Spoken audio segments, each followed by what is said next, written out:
Okey, continue example 9 bagi klip video yang ketiga. Okey, sekarang kita nak cari parameter semasa bahagian primary dia low voltage. Itu saya tulis due to refer low voltage side or primary. Kan, untuk kita cari parameter ni at R equal at low voltage, X equal at low voltage, RM at low voltage, XM at low voltage. Tapi yang penting R equal. Okey, kenapa kita punya primary tu low voltage?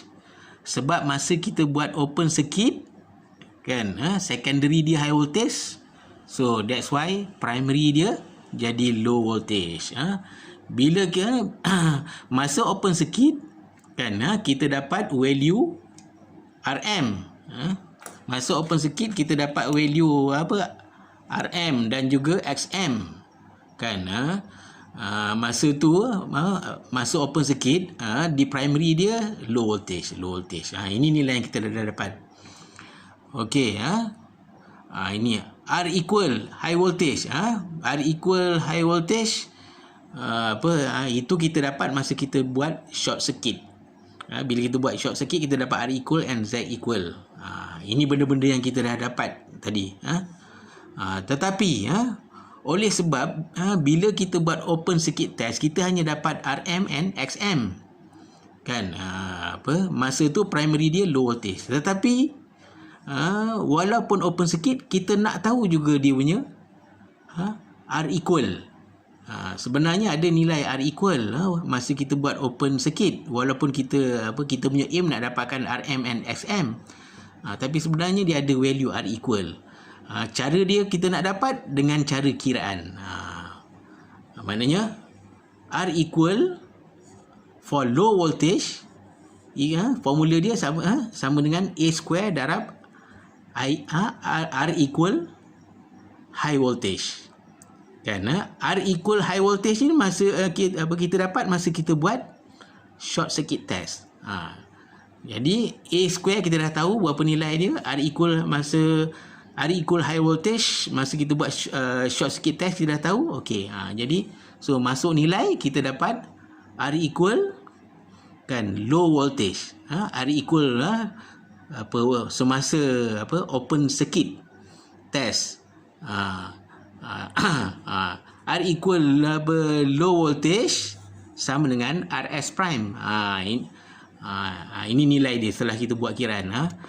So itu kamu kena rujuk balik T circuit and cantilever circuit yang awal-awal itu lagi. Kalau tak silap saya muka surat 27, 26 hingga 28. Okey, so X equal ni kita dah dapat masa kita buat short circuit test kan. Nilai kita dah dapat. Tetapi apabila kita buat open circuit test, yang kita dapat hanya RM, XM. Tetapi kita nak tahu juga value X equal dalam semasa open circuit test. Cara dia hanya dengan menggunakan formula ni. Kita tahulah nilai tu. Maknanya kita kena tahu nilai X equal masa kita buat short circuit test, baru kita dapat X equal untuk low voltage. Maknanya X equal untuk low voltage ni masa kita buat open circuit test. Formula dia ni A square darab X equal high voltage. Masuk nilai okey. Kita dapat jawapan dia 2.33 miliohm. So kita tahu X equal low voltage adalah XS prime. Rujuk balik T circuit dan cantilever circuit yang awal, muka surat 26 hingga 28. Okey, itu cara dia. Macam mana kita nak cari R equal dan juga X equal untuk open circuit test kan.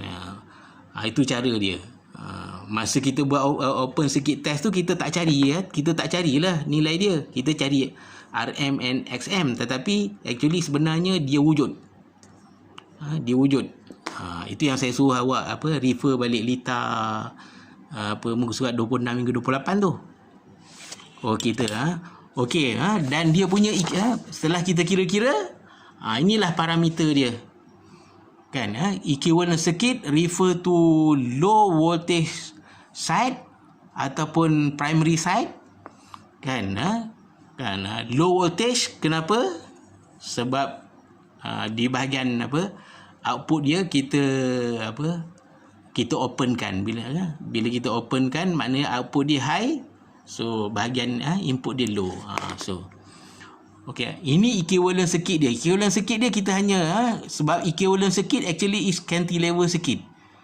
Cantilever circuit dia mesti ada value RM, XM, R equal, kan, X equal. Kita masuklah nilai-nilai.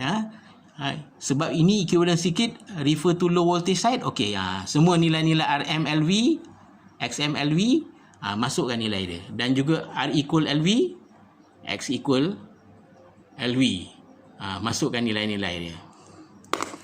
Okey, ini parameter dan equivalent circuit, kan, when refer to low voltage side, iaitu di bahagian primary, semasa output terminal of transformer itu diopenkan. Bila kita open, maknanya output dia high voltage, input atau primary dia akan jadi low voltage. Okey, kita stop klip video yang ketiga ni, kita sambung klip video yang keempat untuk example 9.